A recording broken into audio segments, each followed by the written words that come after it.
Hi there, and welcome once again to the Explaining History podcast. And today we're going to talk about Mussolini's invasion of Greece during 1940.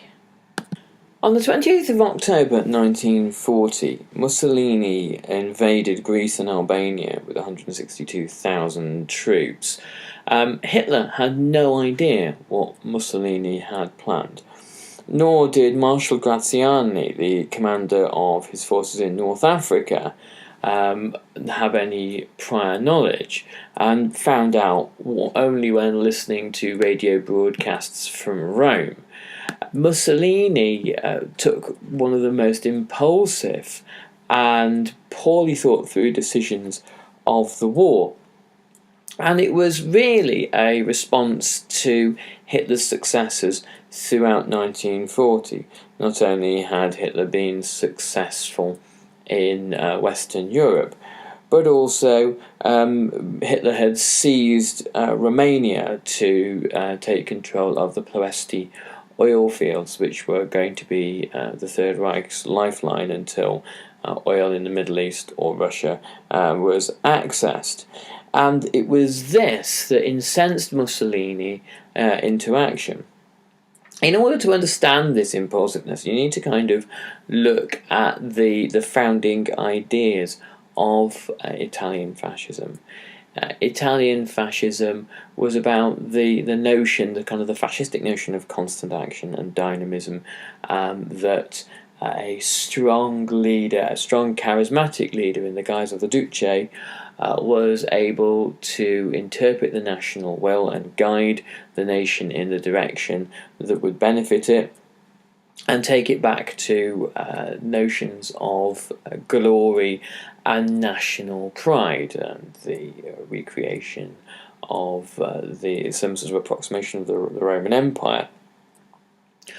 All these ideas sit very uneasily with the business of modern government and modern warfare, which is often a painstaking, slow and gradual process or set of processes, and something that can't be rushed and needs to be thought through. If you look at the example of the British and the Americans, after 1940, the British prepare for a long war. The British have really always done this. The First World War, the Napoleonic Wars are classic examples of that. And the United States followed Britain's lead initially and thought that a war of attrition against the Axis powers would be the way to go about things, though admittedly some of Roosevelt's generals by 1942-43 were convinced that a speedy cross-channel invasion and a head-on collision with Hitler's armies was the only way to really do things. This was probably always likely to result in disaster, and Churchill and Alan Brooke and the other British chiefs of staff convinced the Americans that this was not the way the war should be waged, and thus focused on the Mediterranean strategy. However, the point remains that Italian fascism was ironically uniquely unsuited to waging war.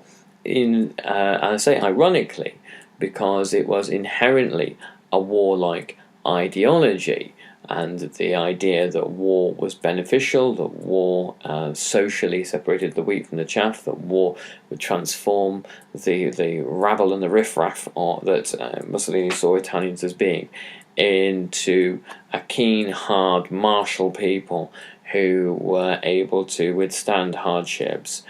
These were all the transformative things that Mussolini thought war would bring. And yet Mussolini also thought that war was a kind of a case of opportunism, and that simply managing to seize as much territory as quickly as possible before Britain collapsed, and B, appearing to be as grand, if not more grandiose than Hitler, were the ideal approaches to warfare. Mussolini was incensed because Hitler's seizure of Romania was an intrusion into what Mussolini considered to be Italy's sphere of influence, And the decision to seize Albania and Greece was almost directed at Berlin. It was a way of showing Hitler that Hitler was not the only fascist in Europe who could act unilaterally, and that Mussolini could make spontaneous decisions if he chose as well. One of the more childish reasons for launching the invasion, admittedly.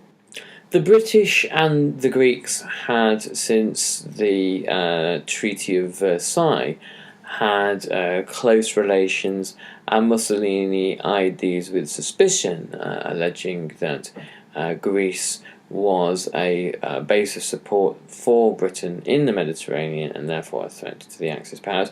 This was largely nonsense.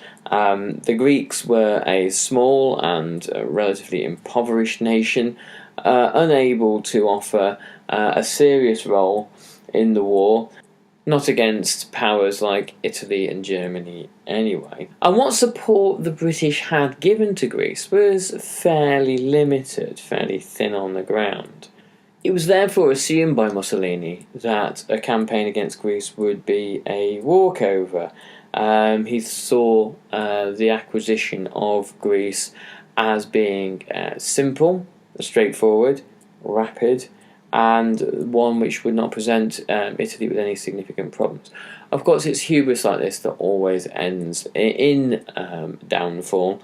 And Mussolini even set aside millions of lira in order to offer bribes to Greek politicians in order to gain their acquiescence to a surrender, though how much of this ever reached them is a moot point. There was virtually no understanding of the problems that Greece's often mountainous terrain would present to Italy and the complexities of securing all of Greece's islands. There was also no understanding of the strength of Greek nationalism and the possibilities that Greece would fight a partisan war against Italy that would be extremely effective, and indeed they did, and indeed it was. Greece managed to mobilise during the invasion nearly 210,000 troops, and the dictator of Greece, Ioannis Metaxas, who had been a deeply unpopular figure, who had overthrown the Greek Parliament in 1936 using emergency powers granted to him by King George II of Greece, and declaring a state of emergency, mainly to suspend civil liberties and to deal with what was seen as the threat of the communists. The communists were a party with growing popularity who hung the balance of power in Parliament.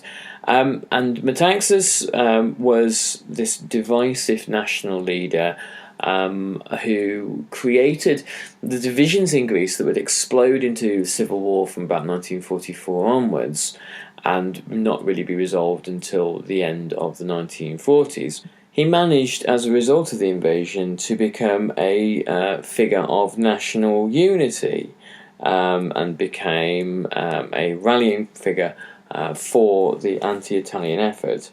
Not only did the Greek army manage to defeat the Italian invasion within weeks, but by November 1940, the Greek army had invaded Albania, Albania being Italy's puppet state in the Balkans, and one that had now been fully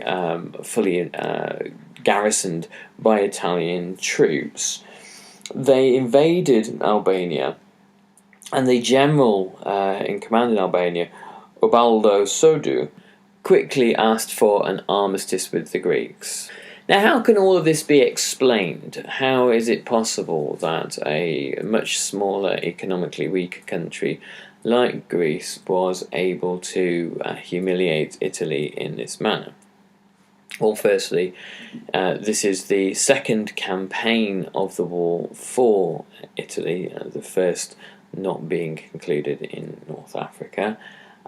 It showed that Italy wasn't really capable of sustaining two campaigns at once in the way that Germany would have been able to.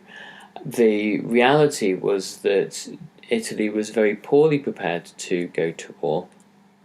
Evidence actually suggests that economically Germany was as well, but to no way to the extent that Italy was.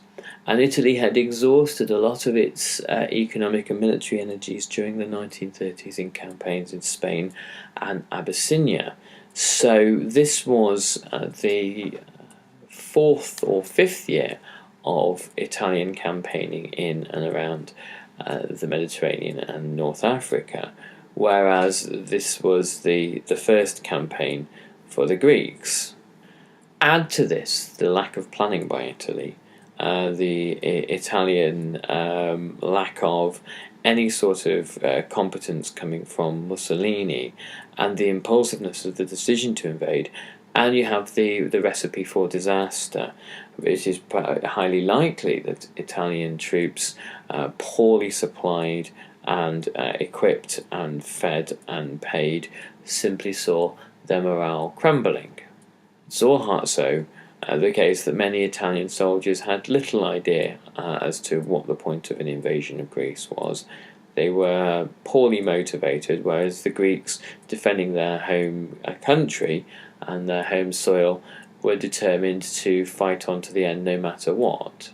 Hitler, understandably, was extremely angry with Mussolini. He had, from the moment that he heard about the invasion of Greece and Albania, vigorously opposed it, thought it was a terrible idea, and was increasingly concerned that further Axis attacks across Europe would give Roosevelt in 1940, during the presidential election year, which was concluding in November, at about this time, even more ammunition to challenge Wendell Willkie, the non-interventionist, isolationist candidate.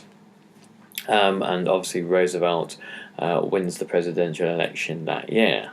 Tense words are passed between Berlin and Rome. Hitler said that it would have been a better idea to seize Crete beforehand, as Crete was going to be an important resupply base for a British counterattack and a British intervention in Greece. Mussolini said that really the results have been down to poor weather conditions, the idea that Greece is simply a land of sea and sun, and clement weather is something of an urban myth.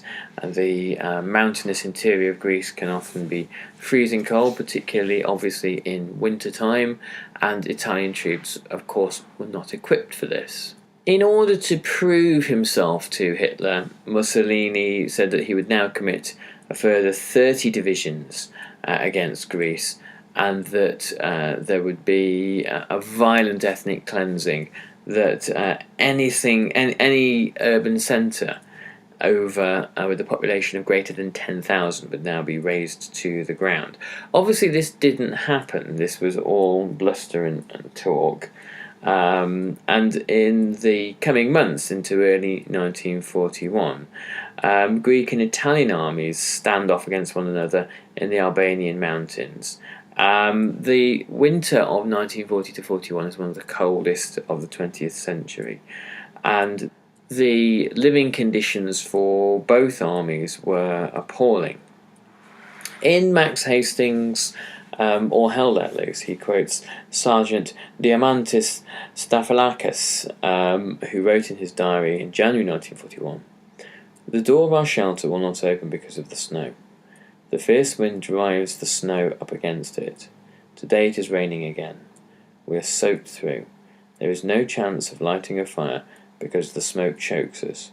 Our nights are spent in excruciating discomfort. So I get up outside and walk around. I try to build a new shelter. I managed to dig down 20 centimetres before the snow began again, and I gave up." So these were the kinds of conditions that both armies had to fight in the Albanian mountains. And it's Hitler that breaks the deadlock. Hitler is frustrated that there is no prospect of Italy defeating Greece single-handedly, and therefore Hitler decides that it is necessary for Germany to intervene. It's necessary for Germany to intervene, firstly, because the Axis powers cannot seem to be defeated by Greece. And secondly, Greece, now as a combatant power against the Axis forces, can become a foothold for Great Britain, and this was increasingly likely. On the 13th of December of 1940, Hitler issued Directive Number 20, which called for Operation Marita, and in the directive it read, "In the light of the threatening situation in Albania, it is doubly important to frustrate English efforts to establish, behind the protection of a Balkan front, an airbase which would threaten Italy, and incidentally the Romanian oil fields." So it's interesting that we come back to the question of the Romanian oil fields. The seizure of these oil fields and the occupation of Romania by Germany was the trigger point for Mussolini. And through Mussolini's own foolishness, he had now created the conditions whereby the British could occupy Greece or land an army there to support Greece, and then build air bases that would threaten the very oil fields that Hitler had sought to protect. These oil fields, incidentally, would be bombed long range by the British and the Americans flying from Egypt later on in the war, and their devastation would lead to a fuel crisis throughout the German Empire, the Nazi Empire.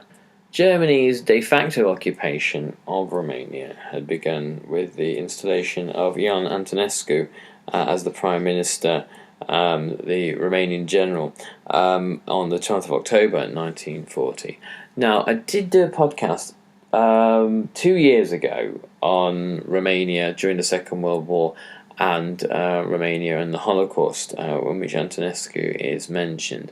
It's really worth having a listen to, if I do say so myself, and it'll give you a lot of background on the relationship between Germany and Romania. The Romanians saw themselves, unfortunately, hitched to the Third Reich, knowing that their neighbour to the east, the Soviet Union, that had its eyes on Bukovina and Bessarabia, which had been given to Romania by the Paris Peace Conference peacemakers in 1919 at the expense of the Russian Empire, were greedily eyeing these territories back.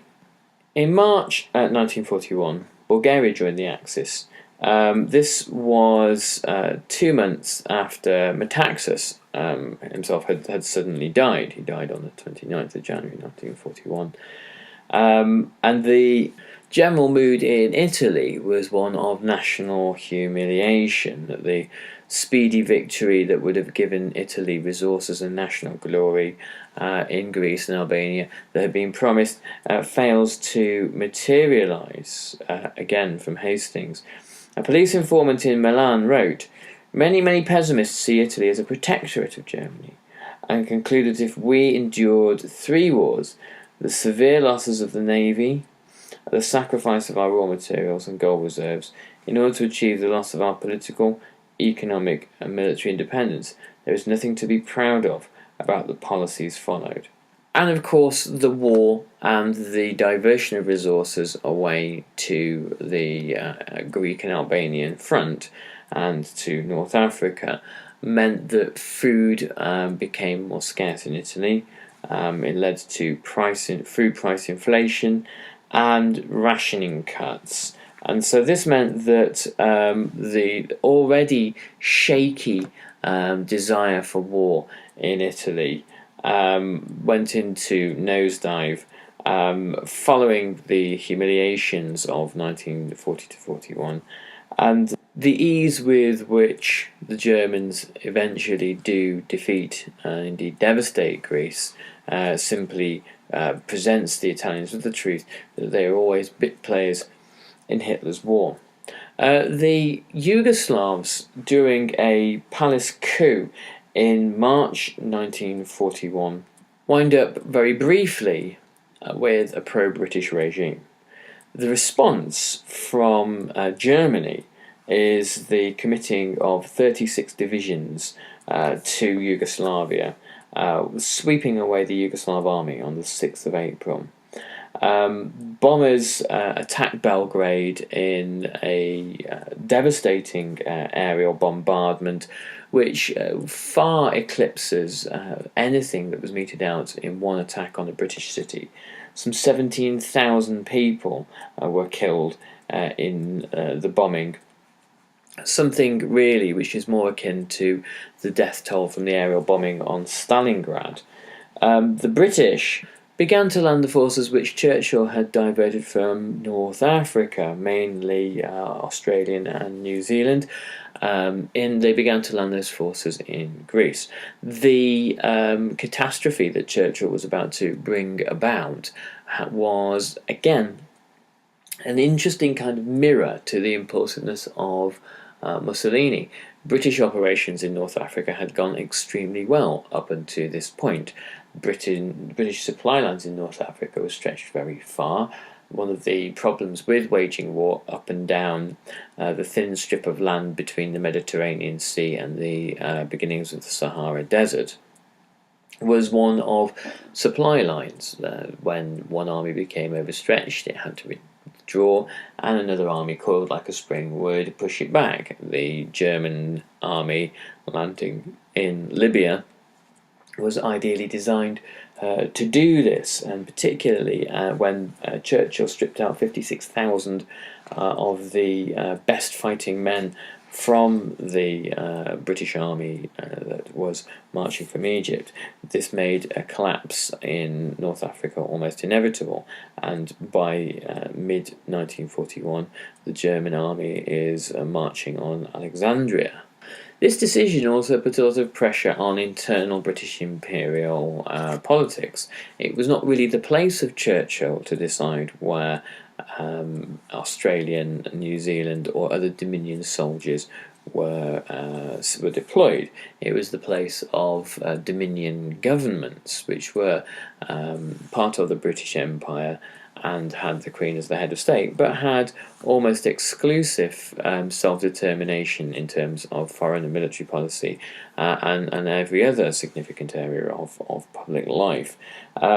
Churchill ignored this for the most part, and in 1940 to 41, the ministers of Australia and New Zealand, and also Canada to some extent, dug their heels in and demanded that their constitutional rights be respected.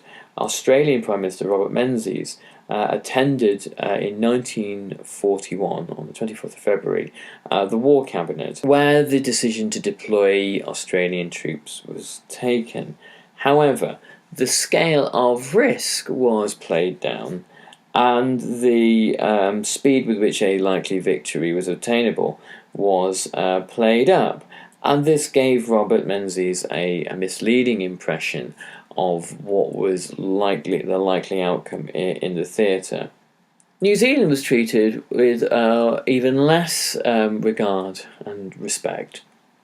New Zealand troops had been in Greece since December 1941, and it was weeks following their deployment that the New Zealand government was actually told where their men were. And given the fact that the British Commonwealth or British Empire landings in Greece were to be some of the biggest disasters for Britain during the Second World War, and some of the highest risk operations, even had they been successful, there would have been immense casualties and risk involved. It soured British imperial relations permanently thereafter, and there was a permanent sense, justifiably, of resentment towards Great Britain, that Australian and New Zealand lives were seen as less valuable than British ones and more expendable. Anyway, we're going to continue on this theme and look at the fall of Greece and how Britain attempted in vain to defend Crete, and this will be the subject of a forthcoming podcast. But anyway, I hope you've enjoyed this, and we're coming out of the lean period now. There's been a bit of a kind of a dearth of recordings recently, just generally due to kind of having to work for a living and all that sort of business. But hey, it's half term. I've got a fortnight, so expect your iTunes to be full of new content. Anyway.